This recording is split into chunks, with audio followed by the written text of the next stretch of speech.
सभी को सादर जय जिनेंद्र। सत्य की खोज, ये जो हमने पुस्तक चालू की थी, इसका आज हम 5वां दृश्य और 6ठा नंबर का एपिसोड पढ़ने जा रहे हैं, देखने जा रहे हैं, सुनने जा रहे हैं। कल तक हम बात कर चुके थे, विवेक कुमार और रूपमती एक अतिशय क्षेत्र पर पहुंच चुके हैं और विवेक जब वहाँ एक बरामदे में खड़ा था, खाली जगह में खड़ा था, वहाँ पर अनेक प्रकार के लोग उससे मिले और उनके साथ विवेक कुमार की जो चर्चा हुई उसको देख के, क्योंकि उसने तो जो वस्तु स्थिति थी, जो वास्तविकता थी, जो भगवान की सच्ची स्तुति थी, उसका स्वरूप प्रतिपादित किया, परंतु यह सब देख के रूपमती को बहुत जोर से गुस्सा आया और उसने क्या कहा था, बहुत दुखी होती हुई रूपमती ने विवेक का हाथ खींचकर उसे गुस्सा में कहा, बहुत हो गया व्याख्यान, चलिए सबको आराम करने दीजिए, व्यर्थ ही बाजार ना लगाइए। तो व्यर्थ का बाजार ना लगाइए, ऐसी बात कह के दोनों घर चले जाते हैं और सब लोग अपने अपने घरों पर, कमरों पर आराम करने लगते हैं। इसके बाद क्या होता है वो आज हम यहाँ से पढ़ेंगे। जो आस्थाएं हृदय में गहरी बैठ जाती हैं वे सहज समाप्त नहीं होती। मतलब ये नियम है, जो हमारी आस्थाएं होती हैं, जो हृदय में बहुत गहराई से बैठ जाती हैं, वो सहजता से ख़त्म नहीं होती हैं। अब बैठ गई हैं तो बहुत लंबे समय तक बैठी रहती हैं, जब तक कोई नई बात, नया ज्ञान, नई आस्था हमारे जीवन में नहीं आती है। मर्म स्थल में लगे कांटे को जिस प्रकार सावधानी से निकाला जाता है, उसी प्रकार उन्हें भी अत्यंत सावधानी से निकाला जाना चाहिए। जोर जबरदस्ती करने से लाभ के स्थान पर हानि की संभावना अधिक रहती है। क्या एग्जाम्पल दिया कि जब हमें कोई घाव हो जाता है और हम कांटे से निकालते हैं तो उस कांटे को बहुत सावधानी से निकाला जाता है। अगर जोर जबरदस्ती करेंगे तो घाटे फायदे की जगह हानि हो सकती है, उसके कुछ दुष्प्रभाव हो सकते हैं। तो उसी प्रकार जिस विषय में किसी व्यक्ति की कोई बहुत गहरी आस्था हो और उसे आप असावधानी से निकालेंगे तो उसके लाभ के स्थान पर हानि आपको हो सकती है। उसी प्रकार विवेक कुमार के उत्तेजनात्मक व्याख्यान ने यद्यपि उपस्थित जन समुदाय को काफ़ी प्रभावित किया था, उनकी गलत आस्थाओं पर प्रश्न चिन्ह लगा दिया था, उन्हें एक बार उन पर पुनर्विचार करने को बाध्य कर दिया था, तथापि रूपमती पर उसका प्रभाव अच्छा नहीं पड़ा। वह उल्टी आशंकित हो उठी थी। विवेक कुमार ने जो कल सारी बातें कही थी भगवान के संबंध में, भक्ति के संबंध में, भक्त के संबंध में, तो बाकी के और जो लोग थे उन्हें तो कुछ लगा कि भाई ये जो बात कह रहा है इसमें कुछ वजन तो है, कुछ दम तो है, हमारी जो भक्ति हम जो कर रहे हैं उस पर प्रश्न चिन्ह तो खड़े होते हैं। उन्हें तो एक बार यह बात जची, पर रूपमती को यह बात बिल्कुल भी नहीं जची और वह बहुत अधिक आशंकित हो गई, बहुत अधिक दुखी जैसी हो गई। रूपमती की आशंका का मूल कारण यह था कि विवेक कुमार ने जो कटु आलोचना की है कहीं उससे नाराज हो, भगवान उनका कुछ और अनिष्ट ना कर दें। किस बात की रूपमती को चिंता थी? रूपमती को किस बात की आशंका थी कि कल विवेक ने जो भगवान के लिए बोल दिया है, इससे कहीं भगवान नाराज होकर विवेक कुमार का कुछ अनिष्ट ना कर दें, विवेक कुमार का कुछ बुरा ना कर दें। और विवेक कुमार के साथ बुरा मतलब मेरे साथ बुरा। उसकी व्याकुलता अपने लिए नहीं, पति के लिए थी। ये जो रूपमती की व्याकुलता थी, आशंका थी, ये किसके लिए थी?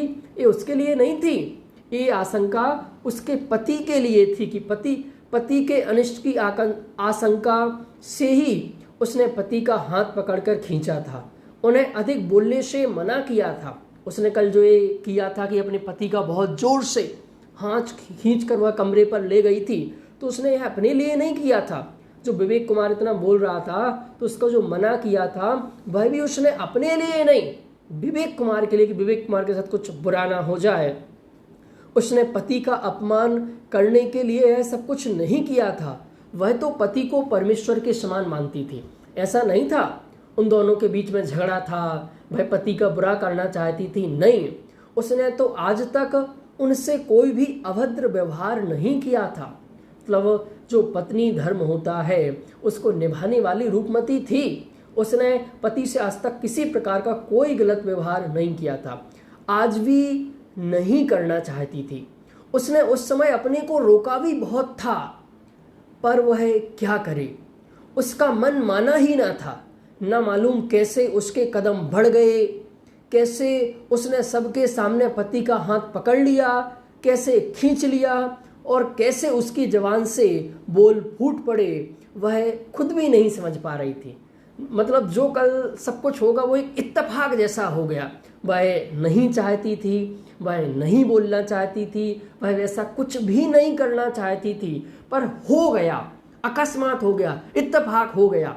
यह सब कुछ ही सेकंडों में अचानक ही हो गया था, जैसे कोई अदृश्य शक्ति ने ही यह सब कुछ कर डाला हो। वह कुछ भी नहीं समझ पा रही थी। रूपमती को भी कुछ समझ में नहीं आ रहा था। उसे तो ऐसा लग रहा था जैसे कोई अदृश्य शक्ति आई हो और यह सब करके चली गई हो। उसने आज दूसरी बार सबके सामने पति का हाथ पकड़ा था। पहली बार तो शादी के समय पकड़ा था, वह भी सवारन ने जबरदस्ती पकड़वाया था, तब भी बड़े ही संकोच के साथ। पर आज तो उसने सबके सामने स्वयं बड़े निसंकोच भाव से यह सब कर डाला था। क्योंकि पहले के समय में जो महिलाओं में पतिव्रता थी वो पति का बहुत सम्मान करती थी और अपने पति का हाथ भी नहीं पकड़ती थी। तो वो कह रहे पति का सिर्फ उसने 2 बार हाथ पकड़ा था। एक तो शादी के समय वह भी पकड़ना नहीं चाहती थी, मजबूरी में पकड़वाया जाता है, और दूसरा आज पकड़ा था। उस दिन वह रात भर सो न सकी थी। उसका चित्त अनेक आशंकाओं से घिर रहा था। उसकी दृष्टि में उसके पति ने जो अनर्थ कर डाला था, ना मालूम उसका क्या परिणाम आए। वह रात भर भगवान से प्रार्थना करती रही कि हे भगवान, तू तो दया निधान है, क्षमा कर देना उन्हें। मैं अपनी ओर से बार बार माफी मांगती हूँ, क्या करूँ। उन्हें कई बार समझाया है पर वे तो कुछ समझते ही नहीं हैं। तुम तो सर्वशक्तिमान हो, सब कुछ कर सकते हो, उन्हें सद्बुद्धि क्यों नहीं देते। उन्हें कुछ हो गया तो मेरा क्या होगा। ना जाने कितनी आशंकाओं से घिरी वह रात्रि के अंतिम पहर तक सो भी ना सकी थी।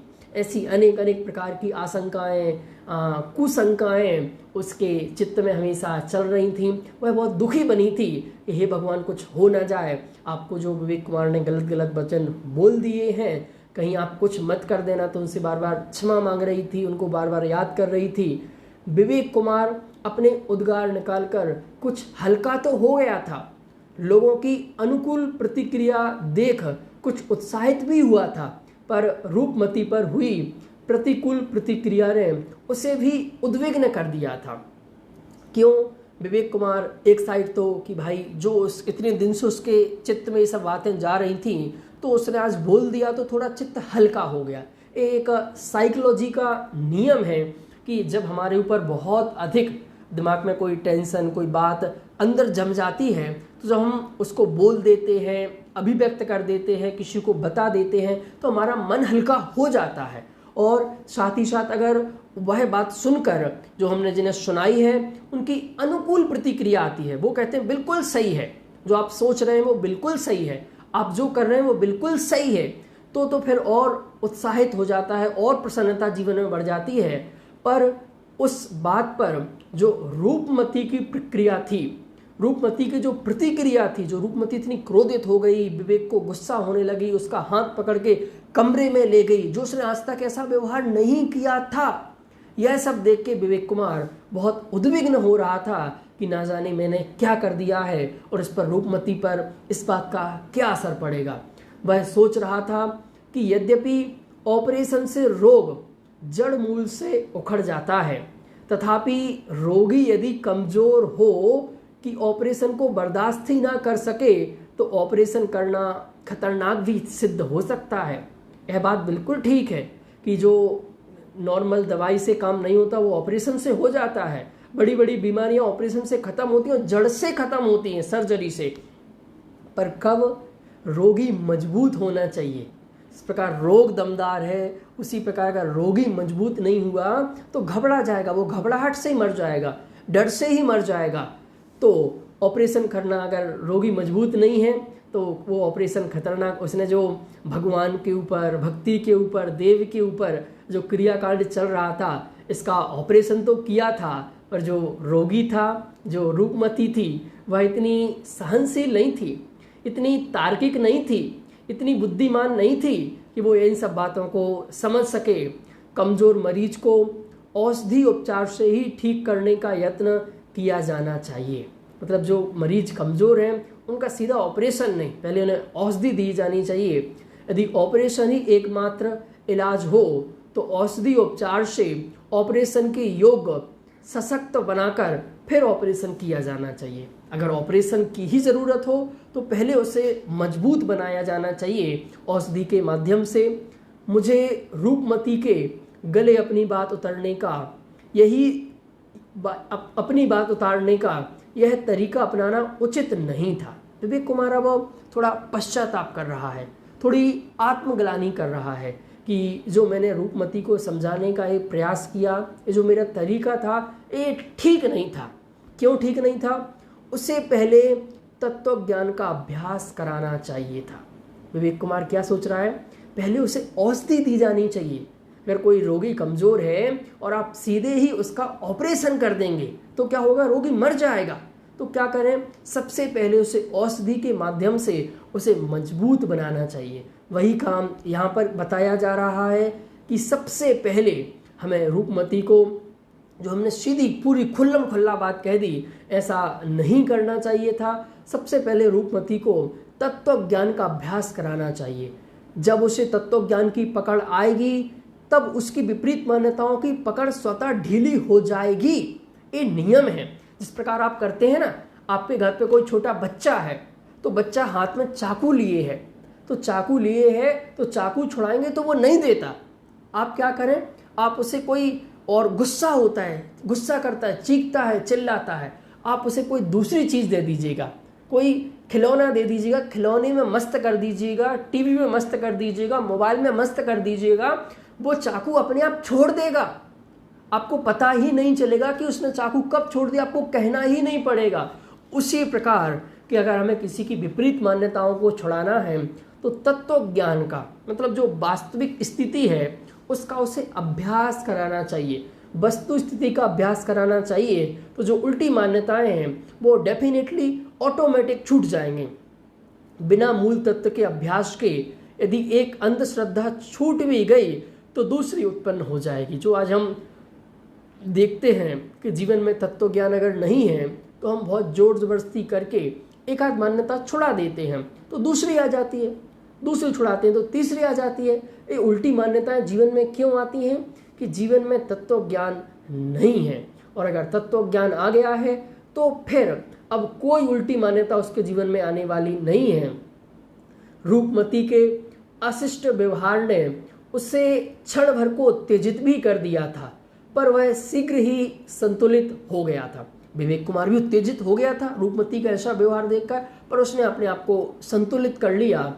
वह भी अर्धरात्रि तक सो न सका था, किंतु उसने तत्व ज्ञान के बल से अपने तनाव को कम कर लिया और रात्रि के तृतीय पहर में नवकार मंत्र का स्मरण करता हुआ सो गया।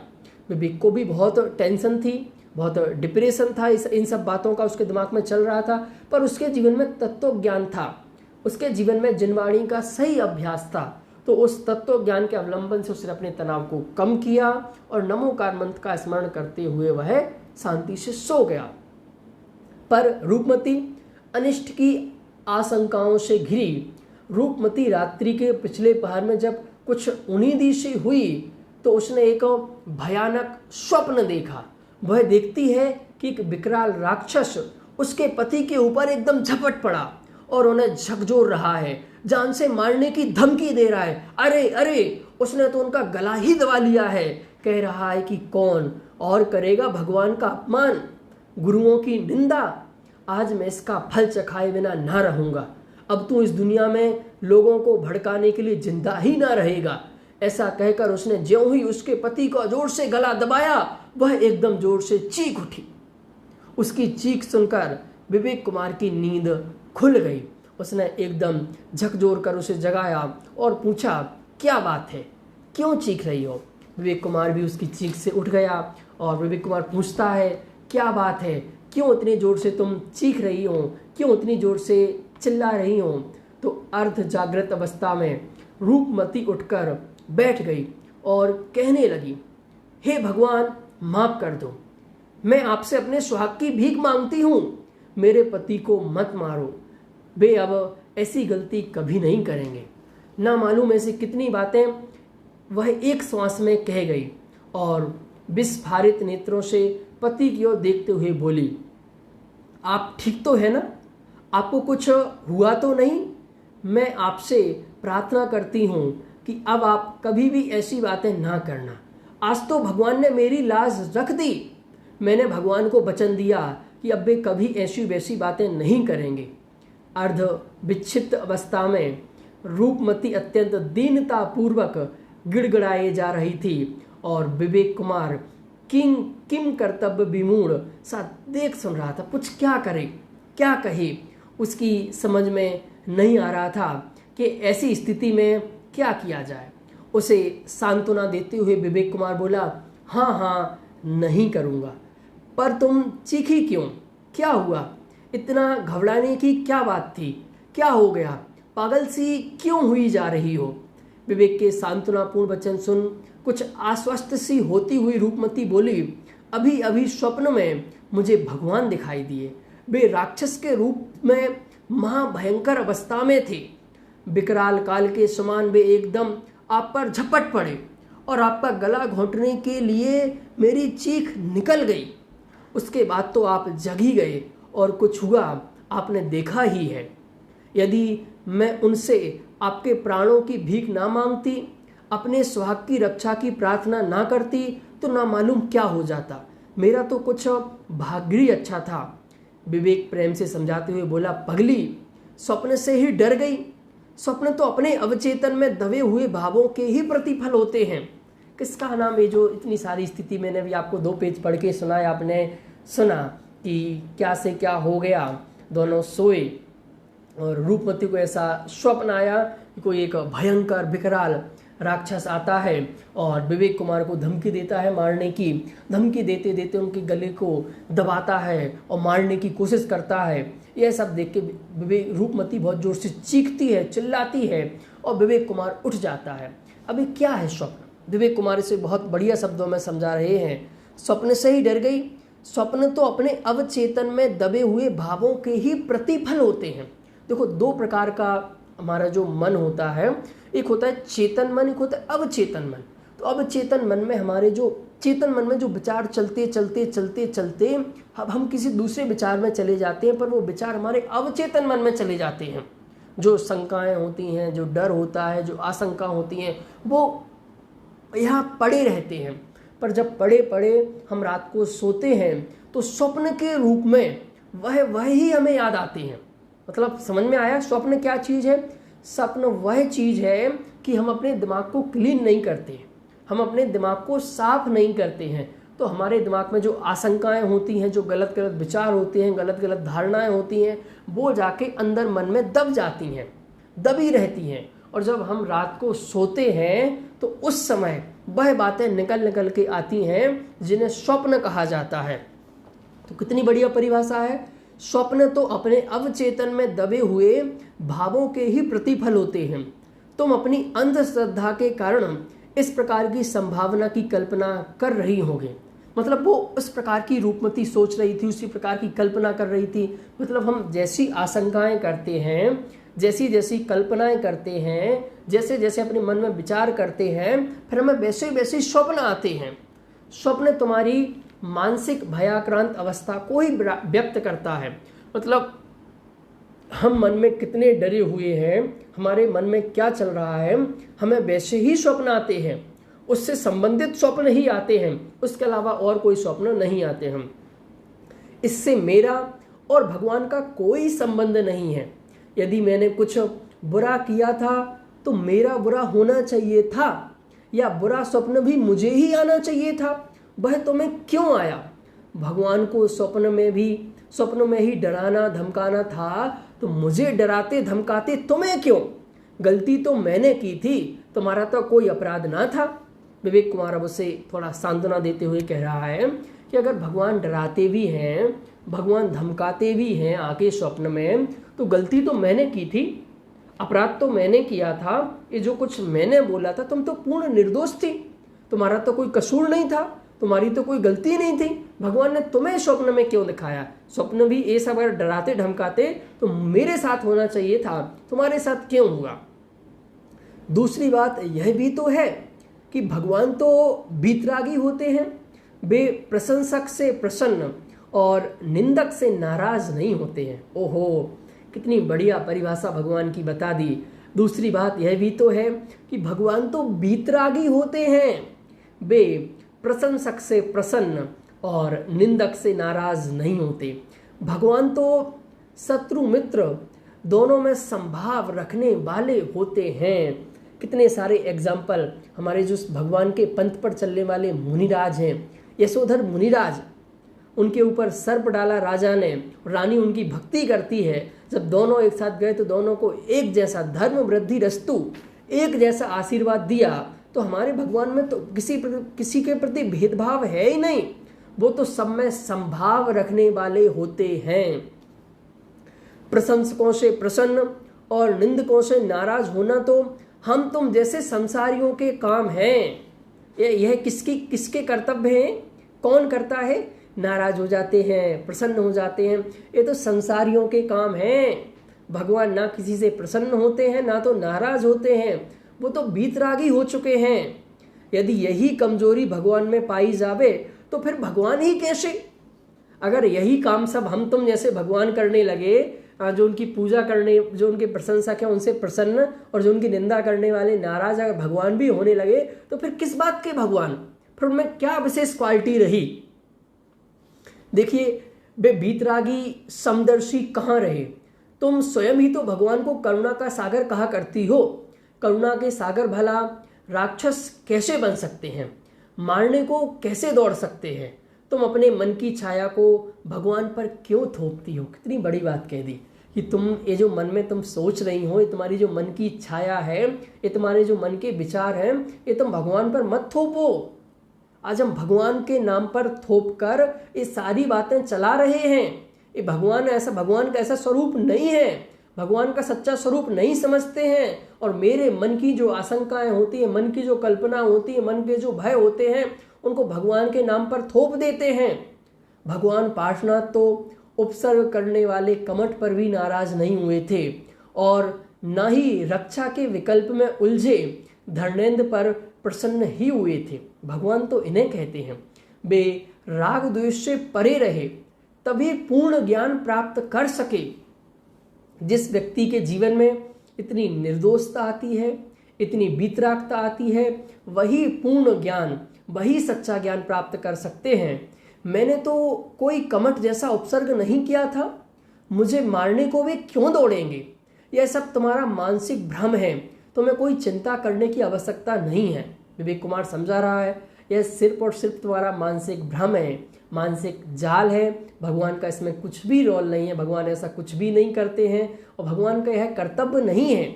मैंने भगवान की बुराई की ही कब थी? अब विवेक कुमार मुद्दे पर आता है जिस बात को लेकर रूपमती झगड़ रही थी कि मैंने कहाँ निंदा की, मैंने भगवान की बुराई कहाँ की? मैंने तो सिर्फ उपासना पद्धति में आई विकृतियों की चर्चा की थी। मैंने तो जो भगवान की भक्ति होती है, भगवान की जो पूजा होती है, उनकी जो अर्चना होती है, उनकी जो उपासना होती है, इसमें जो विकृतियां आ गई हैं, इसमें जो गलतियां आ गई हैं, इसके संबंध में मैंने बातचीत की थी। यदि कुछ कठोर भी कहा था तो भगवान के लिए नहीं, उनके सही स्वरूप को ना जानने वाले तथा कथित भक्तों, भिखारियों के लिए कहा था। अगर मैंने जो कुछ कठोर शब्द भी अगर कहे हों तो भगवान के लिए मैं क्यों कहूँगा? मैं तो उनका सच्चा पुजारी हूँ, मैं तो उनका सही स्वरूप समझाने वाला हूँ। पर भगवान के नाम पर जो गलत धंधा चला रहे हैं, जो भिखारी लोग हैं, जो तथाकथित भक्त हैं, उनके लिए कहा था इसमें भगवान की निंदा कहाँ हो गई? अब मैं आपसे पूछता हूँ कि कोई बालक कोई गलत काम कर रहा है, तो वो सबसे बड़ी दिक्कत है आज के समय की। अगर हम आज इन बातों को नहीं समझते हैं, इस कार्य से आप पूजा करने आए और आप कोई गलत पद्धति से कर रहे थे, तो मैंने आपको टोका, मैंने आपको समझाया, मैंने आपसे कुछ कहा, तो मैंने आपसे नहीं कहा और भगवान से, पहले तो भगवान से तो कुछ कहा ही नहीं, आपसे भी नहीं कहा। आपकी जो गलती थी, आप जो गलत काम कर रहे थे, मैंने उसके लिए टोका, आपसे भी नहीं कहा और भगवान से भी नहीं कहा।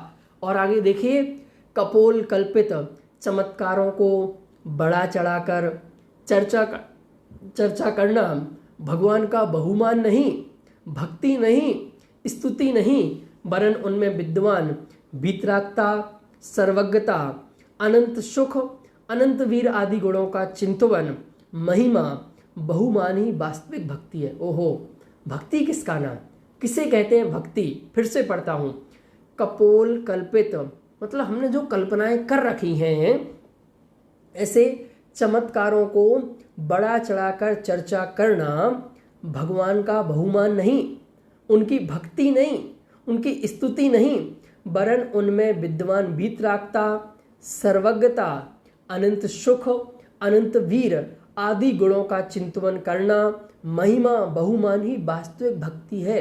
इसका नाम है भक्ति। हम किसे ना जाने भक्ति समझ बैठे हैं, उसका नाम भक्ति नहीं है। मतलब जो गुण उनमें नहीं है, वह गुण भगवान के नाम पर कहना, यह भक्ति है।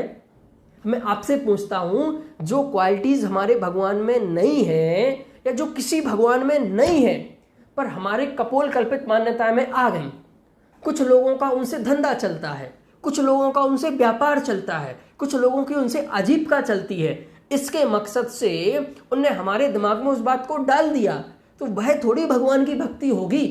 भगवान की भक्ति तो जो शास्त्रों में लिखी हुई है, जो भगवान का वास्तविक स्वरूप है, उसको समझना, यह उनकी भक्ति है। और हम जो कुछ भी भगवान के नाम पर कर रहे हैं, भक्ति के नाम पर कर रहे हैं, वह उनकी भक्ति नहीं है। यह हमें समझना पड़ेगा, क्योंकि जब तक हम भगवान और भक्ति का सही स्वरूप नहीं समझ पाएंगे तो उनके माध्यम से अपना मोक्ष मार्ग प्रशस्त नहीं कर पाएंगे। उदासी रूपमती बोली, अपनी गलती तो मानते नहीं, फिर वही बह की बातें करने लगे हो। रूपमती फिर बोलती है कि मेरी बात तो तुम सुनते ही नहीं हो, मेरी बात तो मानते ही नहीं हो, फिर से वही बह की बातें करने लगे। कुछ तो मानो मेरी, कुछ तो सुनो। जिस प्रकार असमय की वर्षा का कुछ भी उपयोग नहीं होता, उसी प्रकार असमय में दिया गया विवेक का उपदेश कुछ भी कार्यकारी नहीं होता। कितना बड़ा सिद्धांत बता दिया कि जिस प्रकार असमय में, मतलब खेती का समय नहीं है, सीजन का समय नहीं है, उस समय अगर वर्षा हो तो वह वर्षा कोई काम की नहीं होती है, कोई लाभ देने वाली नहीं होती है, अपितु उल्टा हानि देने वाली होती है। क्यों? पूरी खेती तैयार होकर रखी हुई है, अब बारिश हो जाएगी तो पूरी खेती खराब और हो जाएगी। उसी प्रकार कि अभी असमय है, वो बहुत अधिक आशंकाओं से घिरी हुई है, बहुत अत्यधिक क्रोधित है, वो अभी शांत नहीं है, नॉर्मल नहीं है, तो ऐसे समय में दिया गया उपदेश सिर्फ कसायों ही बढ़ाता है, उसकी गुस्सा ही बढ़ाता है। तो हमें एक समय देख के उपदेश देना चाहिए।